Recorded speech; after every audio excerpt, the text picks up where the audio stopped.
Welcome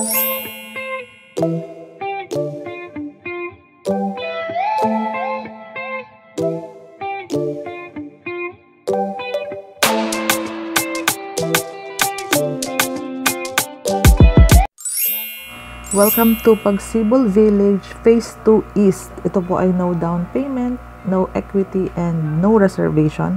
Yung 10,000 po kasi is for water and electricity nyo na po yun. So, ito yung community natin. Duplex lang po tayo. Ibig sabihin po ng duplex, para ka po nasa corner or nasa end lot kasi madaming bintana yung one side mo.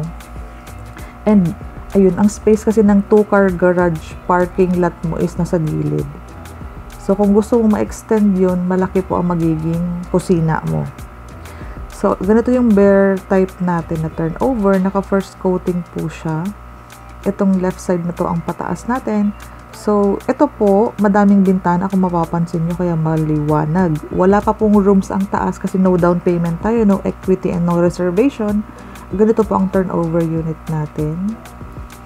So, ito yung side ng ating garahe. Can fit 2 cars. Malaki po ang excess lot natin. Ito yung kusina natin. So, pwede siyang ma-expand, mapahal. Laki pa yung kusina mo. Duplex type. Ayan. May additional, extended na po yung taas nyo eh. Lumaki po yung space ng kwarto nyo. Ayun. Ang iba po hindi, pero ang iba po extended. 1 meter po ang size ng extension noon sa taas. Daily ang tripping namin, daily ang reservation. Kakalabas lang po ng mapa ng computation. PME po, isisend ko po ang full details para sa computation. And yung mapa po, ipapakita ko po sa inyo. So, ganito ang ating community sa Pagsibol Village. Mabenta siya kasi no down payment, no equity, no reservation. So, tara, check nyo po.